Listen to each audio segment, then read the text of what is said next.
India के शहर आगरा में मुगल साम्राज्य के आर्किटेक्ट का एक ऐसा साकार मौजूद है जिसको आज पूरी दुनिया ताजमहल के नाम से पहचानती है। करीब 450 साल पहले बनी ये खूबसूरत इमारत कभी अपने दौर की सबसे बड़ी और सबसे खूबसूरत इमारत हुआ करती थी और आज भी इसे दुनिया का 7वां अजूबा माना जाता है। इस इमारत में मुगल वास्तुकारों ने अपने हुनर के कई ऐसी निशानें छोड़ी थी जिनकी आज तक दुनिया के श्रेष्ठ इंजीनियरों द्वारा प्रशंसा की जाती है। इसके गिर्द चारों मीनारों को बिल्कुल सीधा खड़ा नहीं किया गया। ये मीनार थोड़ा बाहर की ओर झुकी हुई हैं। यदि ये मीनारें बिल्कुल सीधी खड़ी की जाती तो दूर से देखने पर ये अंदर की ओर झुकी होती। इन मीनारों को बाहर की ओर झुकाने का एक और कारण भी था और वो ये था कि अगर कभी कोई खतरनाक भूकंप आए और ये मीनारें गिरे भी तो ये बाहर की तरफ गिरे और ताजमहल पर एक आंच भी न आए। आखिर बात क्या थी कि इसे बनाने वाले इस पर एक खरोंच भी बर्दाश्त नहीं कर सकते थे। ताजमहल के कौन से ऐसे रहस्य थे जिसे करीब 450 साल पहले छुपाने की कोशिश की गई थी और जब उस समय कोई कंक्रीट या स्टील नहीं था तो आखिर ये रासी मकबरा और उस पर 40 मीटर ऊंचा गुंबद कैसे बना? क्या है इसके पीछे का राज? आखिर ताजमहल का असली रहस्य क्या है? और बहुत कुछ आप जानेंगे। ये मामला साल 1607 में शुरू हुआ जब भारत और पाकिस्तान के इस हिस्से में मुगल साम्राज्य का शासन था। इस दिन मुगल शहंशाह का सबसे छोटा बेटा शहाब-उद-दीन मोहम्मद खुर्रम 15 साल का हो चुका था और उसी की खुशी में आगरा के किले में एक आलीशान समारोह रखा गया था। लेकिन इस जन्मदिन पर कुछ और खास होने वाला था। मुगल बादशाह ने शहजादे खुर्रम की शादी अपने एक वकील की बेटी से कर दी थी जिसे आज मुमताज महल के नाम से जाना जाता है। मुमताज और खुर्रम को पहले दिन से ही एक दूसरे से बेइंतहा मोहब्बत हो चुकी थी। उस वक्त ये किसी को भी मालूम नहीं था कि इस मोहब्बत का बोलबाला हमेशा के लिए रहने वाला है और 4 सालों के बाद यानी 1621 में मुगल बादशाह अचानक चल बसे। शाहजहां, जो पहले से ही मुगल साम्राज्य में बहुत प्रसिद्ध हो चुका था और जो बादशाह का प्रिय पुत्र भी था, उसने शहंशाह की गद्दी संभाल ली। ये वो समय था जब मुगल साम्राज्य अपने चरम पर था, यानी पूरे भारत और पाकिस्तान के साथ साथ अफगानिस्तान के कई हिस्सों पर भी मुगल सल्तनत का शासन था। सारे फैसले शाहजहां करता था। मुमताज महल, जो शाहजहां के चौथे बच्चे को जन्म दे रही थी, उसकी हालत बिगड़ गई और 17 जून 1631 को वो ना चाहते हुए भी इस दुनिया से चल बसी।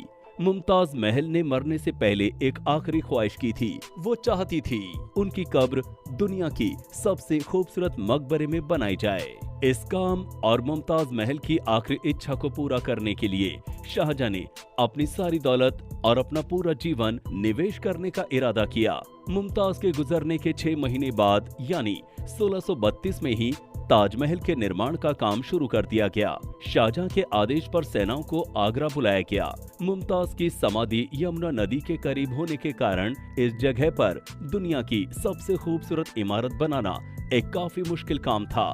नदी के किनारे जमीन बहुत नरम होती है और अगर यहाँ खुदाई का काम किया गया तो पानी का बहाव ताजमहल की नींव को भी नुकसान पहुंचा सकता था। इस मसले से निपटने के लिए मुगल इंजीनियर्स ने यहाँ जमीन के अंदर कई कुआं खुदवाना शुरू कर दिया। इन कुओं को महीन रेत, सिल्की मिट्टी और बजरी, लाल बलुआ पत्थर से भरा गया। फिर उसके ऊपर पत्थरों के बड़े बड़े कॉलम्स खड़े किए गए। इस सारे काम को अंजाम देने के लिए मजदूरों के साथ साथ हाथियों की भी एक बड़ी फौज को इस्तेमाल किया गया। मुगल इंजीनियर की ये योजना काम कर चुकी थी और अब एक ऐसी मजबूत फाउंडेशन तैयार थी जो नरम जमीन पर भी फौलाद बनकर खड़ी थी। एक ऐसा डिजाइन जो पिछले सारे रिकॉर्ड तोड़ डाले। ताजमहल के डिजाइन का आइडिया शाहजहां ने अपने बाप दादा के मकबरों से लिया था।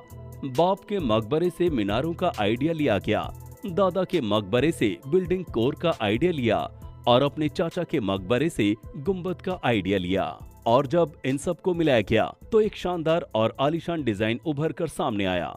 कई सालों की मेहनत के बाद इमारत का ढांचा बनकर तैयार हो चुका था और अब बारी थी इसे संगमरमर से सजाने की।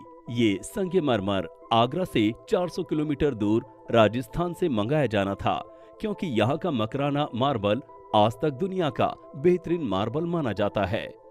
1000 हाथियों की मदद से हजारों टन वजनी मार्बल राजस्थान से आगरा मंगाया गया। ताजमहल का खूबसूरत गुंबद इतना बड़ा है कि इसे आंखों से देखकर ही अंदाजा लगाया जा सकता है।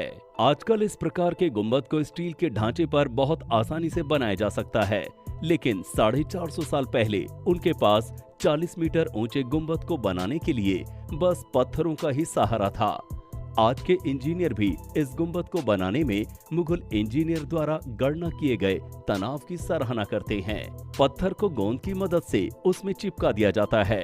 ताजमहल पर इस्तेमाल होने वाला गोंद कोई आम गोंद नहीं था। कई शोध और परीक्षण के बाद मालूम पड़ा कि ये गोंद गुड़, पेड़ के गोंद, चीनी के गोले और चीनी के बुलबुले, कुछ चिपचिपे लिंटल्स, जिंक ऑक्साइड और कई अन्य चीजों से बना था। और वही गोंद आज भी ताजमहल के नवीकरण के लिए इस्तेमाल किया जाता है। ताजमहल की खास बातों में एक बात ये भी है कि ये दिन में 4 मर्तबा अपना रंग बदलता है। सुबह के समय सूरज निकलने से पहले ये बिल्कुल ब्लैक शेड देता है। सूरज निकलने के बाद ये लाइट येलो और पिंक शेड देता है, जबकि दोपहर के वक्त ताजमहल की खूबसूरती का नया रुख देखने को मिलता है। नीले आसमान पर जैसे सफेद मोती चमक रहा हो और शाम के वक्त ये पूरी इमारत गोल्डन कलर की दिखाई देती है। पूरे 22 सालों के बाद यानी कि सन 1653 में ताजमहल का निर्माण का काम मुकम्मल कर लिया गया। शाहजहां अपनी बेगम की याद में दुनिया का सबसे खूबसूरत मकबरा बनाने में कामयाब हो चुका था। शाहजहां ने इस इमारत का नाम अपने पसंदीदा बीवी के नाम पर ही रखा। मुमताज महल से इस मकबरे का नाम ताजमहल रख दिया गया। तो दोस्तों, क्या आप भी ये बात सोचने पर मजबूर हैं कि आज से 450 साल पहले इस तरह की तकनीक मौजूद थी कि वो आज की तकनीकों को भी फेल कर सकती है? हमें अपनी राय कमेंट बॉक्स में कमेंट करके जरूर बताएं। साथ ही ऐसी ही और वीडियो देखने के लिए हमारे चैनल को सब्सक्राइब करना न भूलें।